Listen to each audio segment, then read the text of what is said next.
Akshaya திருதிக்கு gold வாங்கினா சூப்பராக gold சேர்ந்துரும் அப்படின்னு சொல்லி எல்லாரும் சொல்லிட்டு கடனை வாங்கி உடனே வாங்கி நிறைய பேர் கோல்டு வாங்கி நான் பார்த்துருக்கேன். ஆக்சுவலாக வந்து அப்படிலாம் கிடையாதுங்க. நம்ம வந்து வீட்டில் லக்ஷ்மி கலாட்சமாக இருக்கக்கூடிய எந்த பொருள் நம்ம அன்றைக்கி வாங்கினாலுமே வீட்டுக்கு மகாலட்சுமியை கொண்டு வரதுக்கு சமம். ஸோ அந்த வகையில் நீங்கள் எது வேணால் வாங்கலாம். கல்லுப்பு ரொம்பவே சிறப்பான ஒன்று, மஞ்சள் தூள், அதுக்கப்புறம் வந்து குங்குமம், இது மூணுமே நாங்கள் எங்கள் வீட்டில் எப்போவுமே வைப்போம்.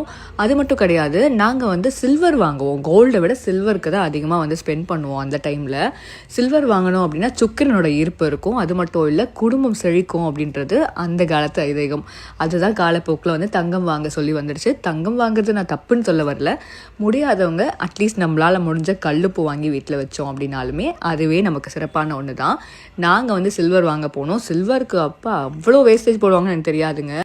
அதாவது சில்வருக்கு 1834 இந்த மாதிரிலாம் வேஸ்டேஜ் இருக்குன்றது அன்றைக்கி தான் நானே பார்க்குறேன். ஏன்னா சில்வர் பர்ச்சேஸ் பண்ணுவோம், பட் இவ்வளோ வேஸ்டேஜில் நாங்கள் வாங்கினதே இல்லை. பட் வேறு ஆப்ஷனே இல்லை. அன்றைக்கி ஒரு நாளுக்கு டைம் இல்லைன்றதால வீட்டுக்கிட்ட இருக்க ஸ்டோர் தான் போயிட்டு வந்தோம்.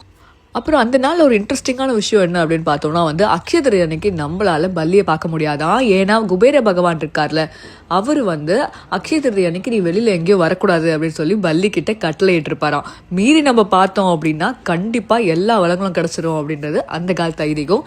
யார் யார் பார்த்தீங்கன்ட்டு கமெண்ட் பண்ணுங்கள். அடுத்த வீடியோவில் பார்க்கலாம். பாய்.